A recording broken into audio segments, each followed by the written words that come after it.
Saints related. Michael Thomas says he will be back soon. At least I think that's what he said based on his tweets with Chauncey Gardner-Johnson. Looks like Chauncey Gardner and Mike have reconciled a little bit. They were beefing a little bit not that long ago, getting in a fight. You know the whole story. Mike Thomas was suspended. Then he did not play at all this season, still dealing with a knee injury from 2 years ago. And there have been some questions around Michael Thomas, despite the fact that he's under contract, about his future with the team. But like we said, CD Deuce, a.k.a. Chauncey Gardner-Johnson, tweeted at Michael Thomas yesterday, asked him where you've been with the eye emojis. Seems a little concerning off the bat when he's tweeting at him, asking him where he's been. But Michael Thomas responded back to Chauncey, said he's mapping it out. We got to be up next. I'm going to hit you, though, and we'll figure it out. Hopefully it doesn't hit him too hard. You saw what happened last time. But it is good that Michael, Chauncey Gardner talking to each other on Twitter. Seems like everything's good between Michael Thomas and the Saints, and some reporting from the NFL Network yesterday, and Ian Rappaport also supported that, saying that the team, Michael Thomas, are in good standing.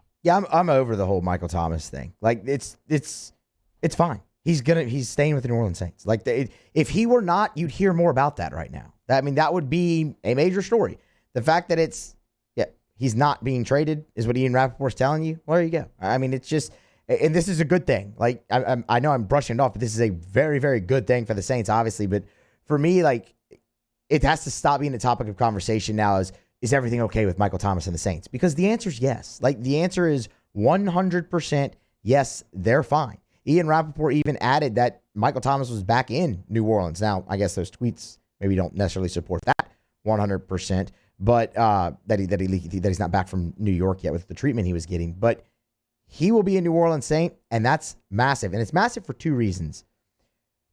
Number one, when healthy and out there producing, from what you've seen of Michael Thomas with the New Orleans Saints, he's the best wide receiver in the NFL. Some people would debate that. For my money, he is. Yeah, and last time he was playing healthy at the end of the season, that's what people were saying. Right. Okay. It's also big, number two, because that might be your avenue to attract a big-time free agent quarterback now. Without Sean Payton, that sucks a little bit. But you have a guy like Michael Thomas who's locked in and is looking like he's going to be ready to go for the start of the season. Maybe perhaps that is enough to pull somebody in to come play for the New Orleans Saints under first-year head coach Dennis Allen.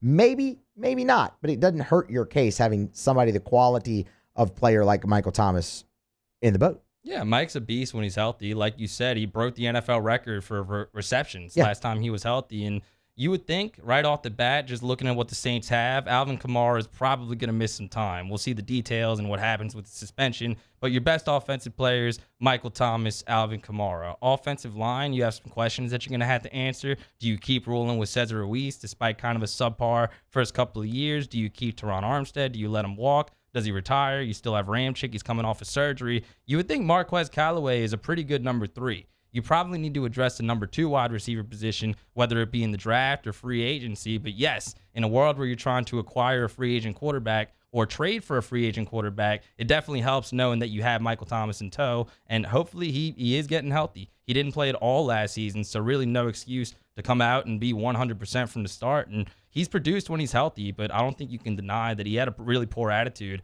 throughout the whole saga with his injury, not just waiting and having the surgery, but also the comments that he made on social media, kind of subtweeting the team, saying that people are out there to tarnish his reputation. I understand the Saints fans don't like that, but I think this is a positive development. Number one, that he's healthy, that everything's good. There's no more setbacks, because that's why he did not play at all last season, but it is a good thing. And like you said, it is a necessary thing for a team that's so much in flux.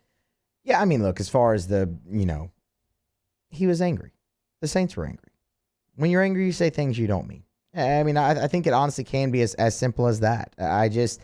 Michael Thomas, outside of the skirmish with Chauncey Gardner-Johnson, but infighting happens on teams all the time.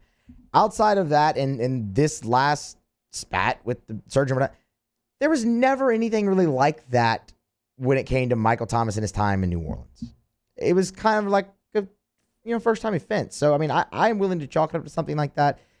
That's somebody you absolutely want in the fold, and the Saints are going to have him. I mean, if anyone's pushing a narrative that Michael Thomas might not be in New Orleans next year, that's just what it is. It's a narrative.